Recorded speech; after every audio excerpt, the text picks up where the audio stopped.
Starting on the first race with the daughter of Gimme the Green Light, Green Plains, and Samanga Kamala. Yeah, she's doing nicely. Obviously, you don't know what you're up against in these races, but if it's a moderate field, she would have a chance. Excellent. And you've got the pair in race number 2, Cape Orchid and Mujaji.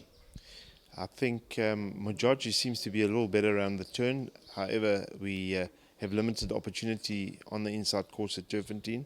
So we're taking a chance here again. I think Cape Orchid won a good race, even though it was a work riders race.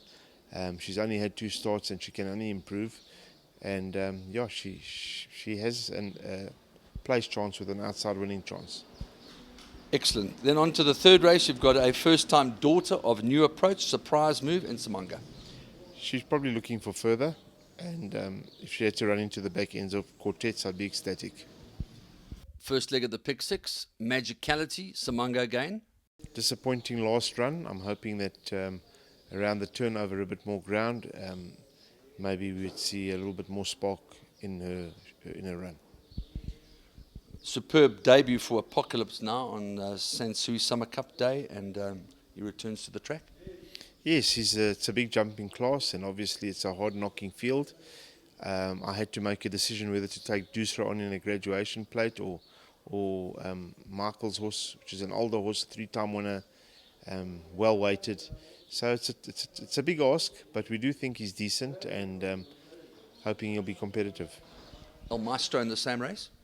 He may just need this run to bring him to his peak, but he's also doing well, and it wouldn't shock me to see him involved in the finish. No rest for the wicked, Christmas and New Year period. Race number 5, you've got the pair of Farik and Rafif, 2 very talented individuals, particularly the latter, I would think. Yeah, Farik's a very honest type of horse. I'm sure he'll give a good account of himself, but we're looking forward to Rafif running. It's going to be his first time going over 1400, and if he can handle the distance and run well, then it's going to obviously open a few more doors for us.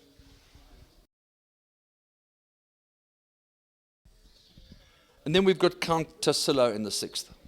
A horse that maybe disappointed us a few times.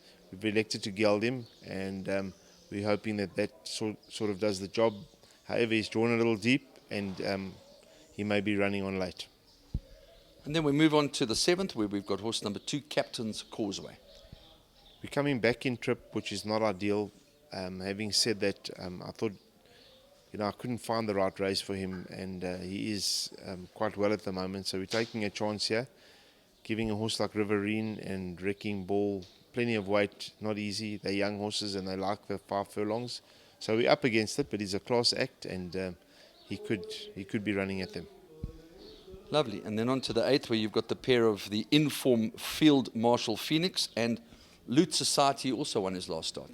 Yeah, Field Marshal disappointing in his last start. I've elected to put the tongue tie on and hoping that makes the difference.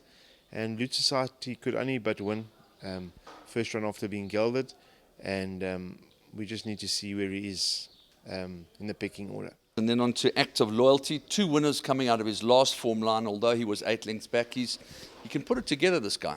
Yeah, his last run was slightly disappointing.